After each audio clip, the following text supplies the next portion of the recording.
educators, parents, and friends. If you are new to my channel, welcome.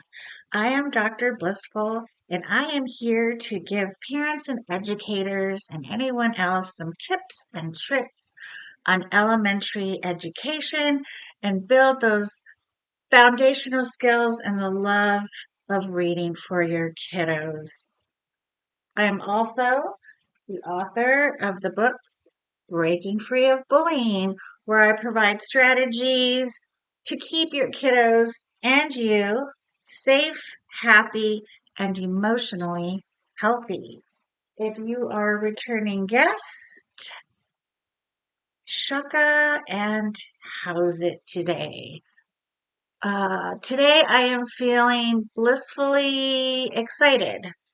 I am going to Las Vegas to celebrate the new year. I'm super stoked because we're staying at a new hotel called Durango.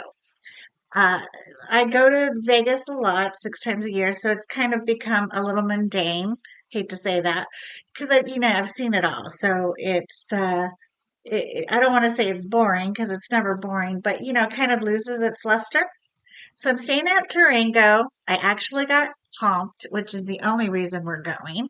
So yeah, pretty excited. It's an affiliation of Stations Casino, so like Red Rock, Green Valley, those types. And yeah, I got comped, right? Like I actually gamble a lot, but don't tell anybody. So that's something I have to look forward to. What are you blissful about today, and what are you excited about for this coming new year? that's that's about all I have to share today. We've kind of run its gamut with the children and the manners. So just waiting to hear feedback on what your thoughts are about children these days and their manners and social situations. But for now, we're just going to go ahead and get on with our lesson. We were doing our last session, which was L5, lesson 5. We were talking about sight words and how to build learning foundations and also confidence with your kiddos. There is one step that I missed that I want to go over. We were talking about the journal writing and the third grader that talked about skateboarding, right? And so this was part of what we talked about. I redid it in black so you could see it. Yesterday, I went to skateboard, and then there's a period at the end. One note that we've talked about is the delineating, which I tried to delineating this and here to change so that remember if you follow all the steps, the students and or your kiddo is supposed to trace this step to practice their handwriting, but also to internalize what it is that they dictated. The one step that I forgot to mention was after they have read it several times. I do it, we do it, you do it, I watch and listen, the gradual release. Excuse me. I forgot to tell you, of course it fell. I forgot to tell you the part where you write it and then you cut up the words into strips.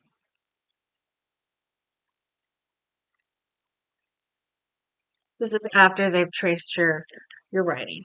So we cut up all the strips, we mix them up. Sorry about that. We mix them up.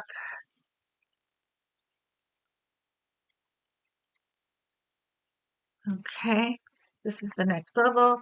So we kind of scramble them all up, falling, and then we go ahead and have the kids put them in order on the table.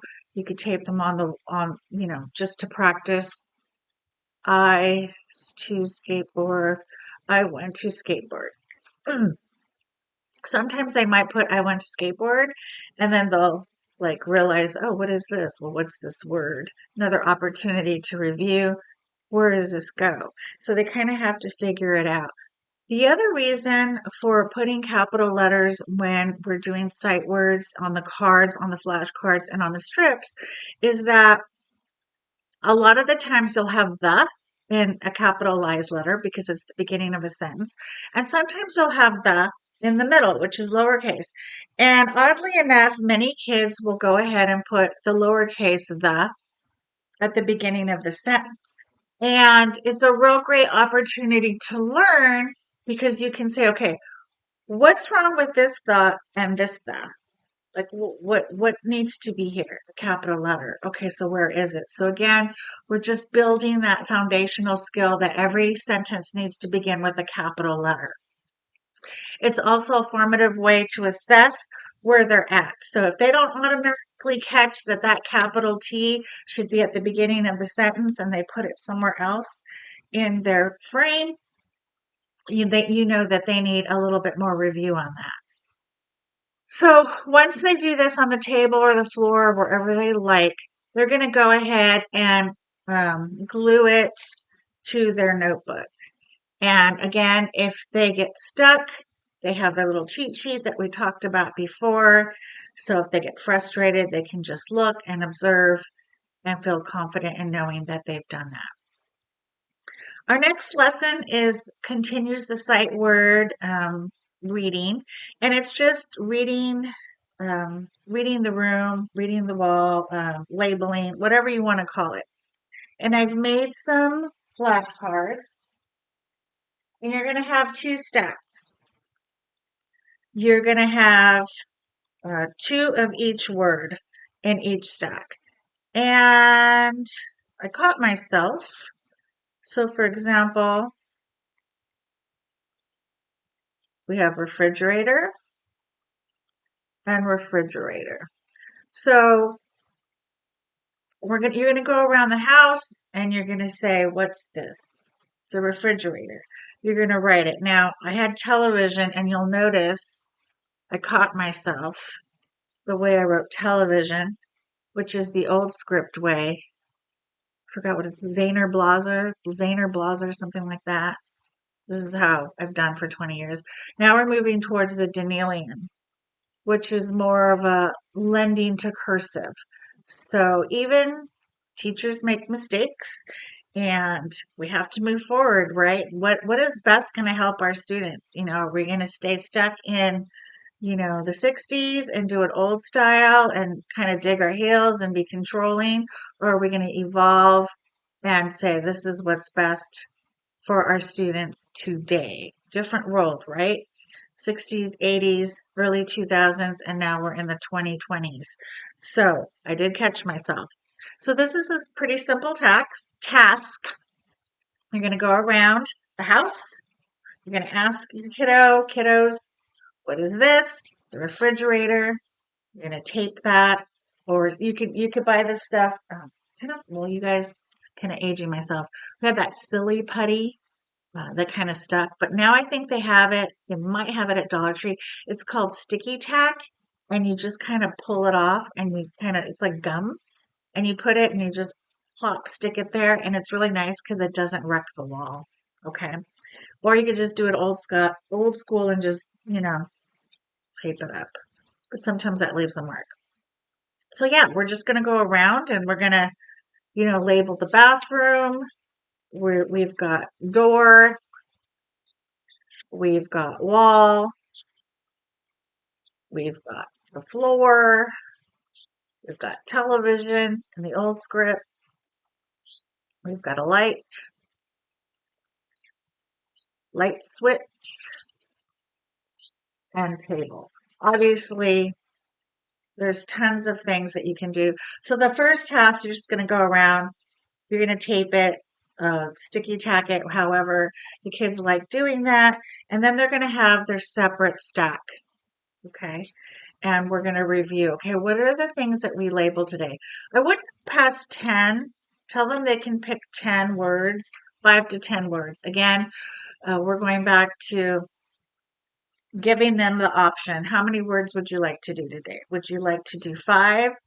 Give them 3 options, 5, 8, or 10. And then they choose.